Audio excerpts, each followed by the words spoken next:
좋아요, 구독! 네, 나스닥부터 프리장에서의 움직임 확인해보고 왔는데요. 오늘 같은 경우 지금의 이 시점에서 방향수 굉장히 궁금하실 것 같습니다. 바로 포지션 잡아보도록 하겠습니다. 마선이 오늘 나스닥 같은 경우에는 어떻게 좀 바라보면 좋을까요? 네, 일단은 차트를 보고 설명을 네. 좀 드릴게요. 네. 자, 제가 보는 차트는 일단 5분봉 기준입니다. 우리 네. 시청자 여러분. 여러분들 매매를 함에 있어서 여러 가지 이제 분봉들을 많이 보시죠. 네, 제가 적극 권장하는 분봉은 5분봉을 보면서 우리가 단타 매매를 주로 하시잖아요. 데일리 매매를 하시기 때문에 5분봉으로 추세를 보시면서 3분봉, 1분봉 그렇게 진입 포인트를 노려보는 게 상당히 신뢰도가 높고 현명한 투자 방법이다라는 거를 다시 한번 강조드리고 오늘 좀 설명을 드릴게요. 네. 자, 어제 상당히 나스닥이 많이 빠졌죠. 뭐 이유는 여러 가지가 있겠지만 좀 이따 시황적으로 제가 일단 말씀을 드리겠지만 일단은 기술적 분석하고 좀 이따 말씀을 드리기 앞서서 자, 일단은 제가 중요하게 그어놓은 선이 딱 두 가지가 있습니다. 두 가지가 있는데 상당히 의미 있는 선입니다. 왜 그러냐면 자, 오늘 유럽장이 이제 개장이 되고 나서 엄청나게 하락을 했어요. 이거는 뭐 당연한 거죠. 왜 그러냐면 자, 어제 미국장이 1.6% 가까이 나스닥이 빠졌단 말이에요. 그럼 어떻게 돼요? 역으로 따지면 유럽 애들도 여기에 가세를 할 수밖에 없다는 거죠.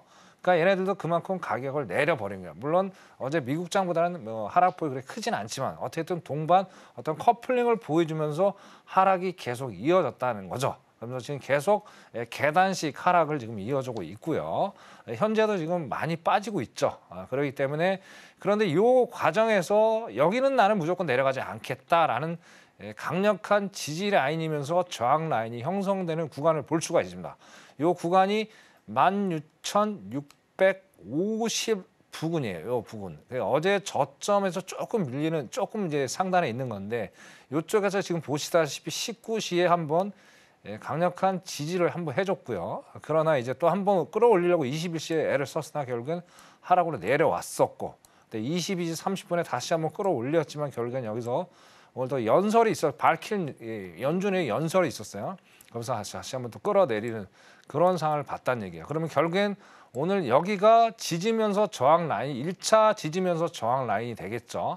그래서 여기서 만약에 돌파를 해준다면 상단까지 올라갈 수 있겠죠. 그럼 상단의 이때 지지 라인이면서 변동 라인이 16,712를 우리가 볼 수가 있습니다. 요거에 대해서 결국엔 16,710까지도 올라갈 수 있겠죠. 그럼 16,710을 더 돌파하면 추가적으로 더 상승을 할 수 있겠죠. 자, 여기 키는 아직은 기술적 분석을 논하기는 좀 어폐가 있습니다. 왜 그러느냐? 자, 아까 이제 앵커님 말씀하신 대로 자정이 지나고 나서 중요 지표가 상당히 많이 있습니다. 일단 뭐 여러 제조업 뭐 그런 지수도 있지만 가장 하이라이트는 두 가지죠. 졸트 보고서, 우리나라 이제 잡코리아 구인 구직 거기에 대한 보고서 예상은 일단 저번보다는 높게 나옵니다. 그럼 결국에는 어떻게 해석하냐? 일단은 인플레가 꺾기 쉽지 않겠다 이렇게 해석을 할 수 있겠죠. 시장은 또 어떻게 해석해 줄지는 모르겠으나, 그죠? 그다음에 저거 시간이 4시간의 인터벌이 있습니다. 그러고 나서 또 이제 FMC 의사록이 있어요. 그만큼 잠 못 드는 밤이 된다는 걸 아까 강조드린 이유가 여기서 나오는 겁니다. 그래서 그때까지는 상당히 변동폭이 요 안에서 움직일 가능성이 상당히 큽니다. 그렇기 때문에 여기서 여러분들이 좀 현명하게 기술적으로 대처를 하시되 짧게 수익을 내고 주무시는 게 오늘은 상책이다. 그렇게 말씀드리고요. 자, 여기서 제가 왜 여기에다가 지금 이렇게 대여폭을 밴드를 이렇게 둔 이유가 있습니다. 이거 30분 보면 답이 나옵니다. 이거 30분 보고 다시 한번 자세하게 설명을 드릴게요. 네. 자, 30분 보면 어떻습니까? 어제 3일, 그죠? 새벽에 이제 엄청나게 떨어지면서 요 라인 16,712 라인에서 상당히 고민을 많이 하는 구간이 됐죠. 구간이 되면서 오늘 결론적으로 아까 유럽장이 열릴 때까지 여기서 상당히 횡보를 하면서 거의 움직임이 상당히 미세했어요. 그러면서 여기서 밀려버렸죠. 지금 아까 밀려버렸죠. 밀려버려서 16,598까지 내려왔으나 다시 한번 16,650을 타치하려고 애를 쓰고 있어요. 근데 여기가 새벽 3시에, 여기 새벽 3시, 4시, 5시, 5시 정도 되겠네요. 여기서 한번 내려왔다 다시 한번 장대 안봉이 나와서 올라가려고 하는 그런 위치에 있다는 얘기죠. 그만큼 여기가 아까 말씀드린 두 대여폭 라인이 오늘 기술적으로 봤을 때 상당한 중요한 어떤 전환점이면서 변곡 라인이 될 거라고 조금 말씀을 드리겠습니다. 자, 그런데 여기에 대해서 어차피 이제 여러분들이 이제 진입 타점이 나와줘야 되잖아요, 그죠? 자, 진입 타점에 대해서 자세하게 알고 싶은 우리 시청자 여러분들은요, 이제 노란톡에 들어오십시오. 노란톡에 들어오시면 제가 기술적으로 정확히 좀 더 세밀하게 진입 타점을 설명을 드리도록 하겠습니다. 자, 그래서 오늘 대여폭은 16,000. 네. 네. 16,650에서 그죠? 16,650에서 16,710 정도 요 사이를 대여폭으로 제가 정하겠습니다. 여기 안에서 방향은 일단은 매도로 보겠습니다. 일단 말씀 매도도 될 수 있고 매수도 될 수 있어요. 자, 매수라는 건 16,650을 돌파하면 매수까지 보시는 거고요. 거기서 만약 16,650을 저항받으면 매도고요. 그죠? 그렇게 보시고 16,710도 마찬가지입니다. 16,710까지 올라와서 저항을 받으면 매도, 돌파하면 매수. 지금은 거기를 기술적으로 논하기는 엎어졌는데 거기서 아까 말씀드린 그 시향을 보면서 데이터를 보면서 판단을 좀 해야 되겠다. 그렇게 말씀드릴게요. 나스닥은 여기까지 하고요. 시향적으로 일단 말씀을 좀 드릴게요. 시향적으로. 화면 잠깐 내리겠습니다. 네. 네, 나스닥 프리장에서 차트 분석부터 좀 도와주셨습니다. 우리 시간으로 새벽에 좀 중요한 지표 그리고 이사료 공개가 발표가 있기 때문에 이후의 흐름도 꼭 마스터님과 노란톡방 안에서 함께 하시면서 받아가 보시길 바라고요. 조금 전에 말씀을 해주신 것처럼 22시 30분에 연은의 박현 총재의 발언이 있었습니다. 연착륙의 가능성이 또 점점 커지고 있다. 그리고 또 실질적 물가 완화도 좀 진전이 있다라는 말을 꺼냈는데요. 이 버큰 총재는 2024년에 올해 연준의 투표권을 갖고 있는 만큼 이 사람의 말에 대해서 시장이 좀 주목을 하지 않을까 이런 생각이 듭니다. 앞으로 FOMC 회의록이 좀 공개가 되기까지 좀 시간이 남아있는 상황이긴 한데 그 전까지 이 발언이 어떠한 영향을 좀 미칠지 살펴보면 좋을 것 같은데요. 마스터님, 오늘 이 FOMC 회의록 발표하기 전에 이 버큰 총재의 이 멘트는 어떻게 좀 우리가 해석하고 접근을 해보면 좋을까요? 골디락스라고 좀 보여집니다. 어떤 확실한 멘트를 지금 날릴 수가 없죠.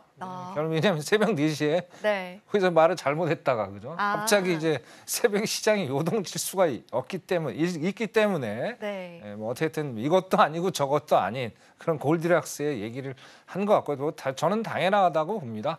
결론은 이 사람은 다 알고 있을 거예요. 알고 있는데 자기가 먼저 또 얘기한다는 자체는 또 상당히 좀 어폐가 좀 있는 거기 때문에 이건 오늘 의미교를 별로 안 할 필요가 없지 않느냐. 그러면서 이제 어떻게 됐든 뭐 시장은 이렇게 기대를 했을 거예요. 뭐냐. 자, 일단은 어떻게든 12월에 파월이 뭐라고 그랬어요. 금리 인하를 우리가 논의를 테이블에서 했다는 얘기를 했어요. 그러면서 엄청나게 또 상승을 했었죠. 네. 자, 근데 만약에 지금 박힌 총재가 금리 인하에 대한 논의가 있었다라는 얘기 한 토시라도 만약 하나의 문구라도 발언을 했더라면, 그죠? 지금 나스닥은 상승의 어떤 모멘텀을 향하고 있었겠죠. 근데 아까 잠깐 10시 반에 조금 얘가 뜨뜻미지근하더니 아까 우리 차트적 기술적 분석할 때 네. 보셨잖아요. 그죠? 결국엔 별거 아니구나 하면서 다시 한번 하방으로 가는 지금 상태를 보여주고 있다는 점. 거기서 보면서 별 의미가 없다. 이렇게 시장은 별로 실망을 했겠다. 이렇게 좀 얘기를 하고 싶습니다.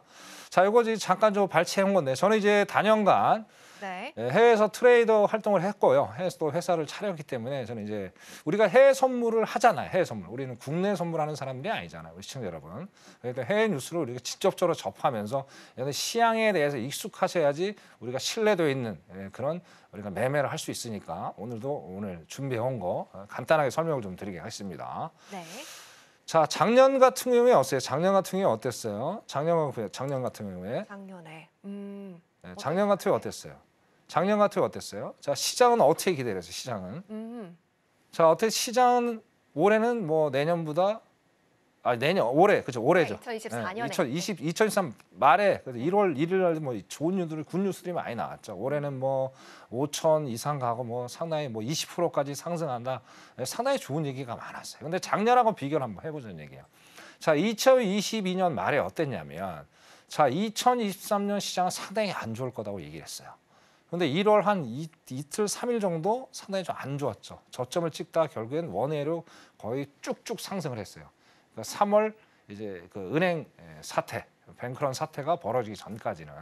자, 근데 올해는 또 반대예요. 좋아질 줄 알았는데 어제 예상외로 나스닥이 1.6% 이상 빠졌죠. 원인은 뭐 여러 가지가 있겠지만 결국 뭐 영국의 투자은행 IB 회사죠. 되게 큰 투자은행. 우리나라의 뭐 종합금융회사라고 보시면 되는데, 자, 그 회사에서 애플에 대한 투자 비용을 좀 축소를 했어요. 그래서 값어치를 좀 절하를 시킨 거죠. 이유는 뭐 중국에 대한 이슈, 애플에 대한 이슈, 뭐 그런 여러 가지 이슈 때문에 상당폭 어제 애플이 많이 하락을 했어요. 거기에 반해서 또 다른 빅7 기업이죠. 매그니피센트 기업들이 거의 어제 상당히 많이 하락을 했어요. 더 두드러졌던 또 AI 업체 엔비디아도 어제 상당폭 하락을 했고, 그래서 전체적으로 봤을 때 어제 빅7 기업이 하락을 많이 하는 바람에 나스닥만 많이 하락을 했죠.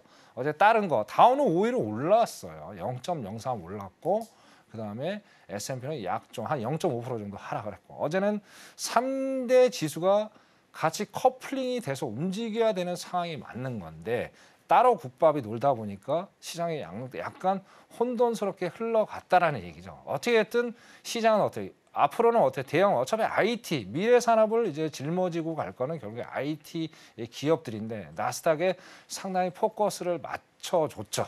근데 이제 이걸 우리가 역으로 보면 생각을 할 필요가 있답니다. 자, 중국이 전 세계 가전 제품의 60%를 차지하는 엄청난 큰 소비 시장이죠. 그래서 그러다 보니까 뭐 바이든이 뭐 그렇게 이제 뭐 반도체 제를 하는 가운데서도 뭐 일론 머스크라든지 뭐 JP 모건 등등 많은 CEO들이 작년에 많이 찾아가서 우리 거 좀 사줘 뭐 그런 식의 이제 액션을 취했단 말이에요. 네. 자, 그런데 어떻습니까? 자, 애플이 이런 소비가 때 위축이 된다는 건 딴 것도 위축이 될 수밖에 없다라는 얘기죠. 그러면 역으로 어떻게 돼요? 자, 작년에도 빅7 기업들이 미국의 주식을 주도를 했어요. 올해도 계속 이어지겠죠. 자, 그럼 애플을 스타트로 해서 다른 기업들도 물론 여파가 있지 않겠느냐? 저는 그렇게 봅니다. 그리고 뭐 전 세계 뭐 IMF에서도 얘기를 했죠. 자, 올해가 중국의 어떤 경제 성장률이 작년보다 안 좋다. 뭐 그런 얘기를 했답니다. 그럼 결국엔 중국의 어떤 경제가 좋지 않기 때문에 뭐 다른 나라는 뭐 말할 것도 없죠. 유럽도 마찬가지이기 때문에. 그렇기 때문에 시장에서 예상하는 저의 내피셜입니다. 시장이 예상하는 것만큼은 그렇게 썩 아직 12개월 이제 12월 가려면 아직 멀었잖아요. 네. 근데 너무 우리가 너무 좋은 꿈을 꾸고 있는 게 아니냐. 그래서 아직은 버블이 조금은 남아있다. 그렇게 판단해 보고 싶고 1월달 아까 말씀 데이터를 보면서 차근차근 그죠? 하루하루 멀게 보시면 안 돼요. 이제는 1월달은 짧게 보시면서 단타 전략으로 갈 필요가 있겠다. 그렇게 말씀을 드리겠습니다. 나스닥 여기까지 하겠습니다. 좋아요, 구독.